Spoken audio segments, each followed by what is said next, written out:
RAB ১ কার্যালয়ের গোপন বন্দিশালায় বর্তমান স্বরাষ্ট্রমন্ত্রী সালাউদ্দিন আহমদকে আটক রাখা হয়েছিল বলে প্রাথমিক তদন্তে তথ্য পাওয়া গেছে বলে জানিয়েছেন আন্তর্জাতিক অপরাধ ট্রাইব্যুনালের চিফ প্রসিকিউটর মোহাম্মদ আমিনুল ইসলাম।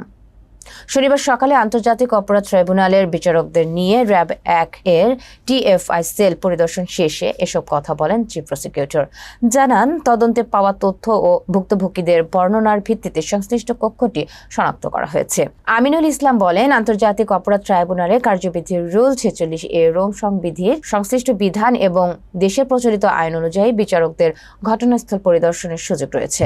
প্রসিকিউশনের আবেদনের পরিপ্রেক্ষিতে ট্রাইব্যুনাল এই বিচারিক পরিদর্শনের অনুমতি দিয়েছেন। তিনি বলেন, এতদিন আয়নাঘর নিয়ে বিভিন্ন ধরনের আলোচনা হলেও বিচারকদের শুধু নথি বা সাক্ষ্যের ওপর নির্ভর না করে ঘটনাস্থল সরেজমিনে দেখানোর উদ্দেশ্যেই এই উদ্যোগ নেওয়া হয়েছে। পরিদর্শনের পর্যবেক্ষণ একটি মেমোরেন্ডামে লিপিবদ্ধ হবে, যা মামলার বিচারিক নথির অংশ হিসেবে সংরক্ষিত থাকবে।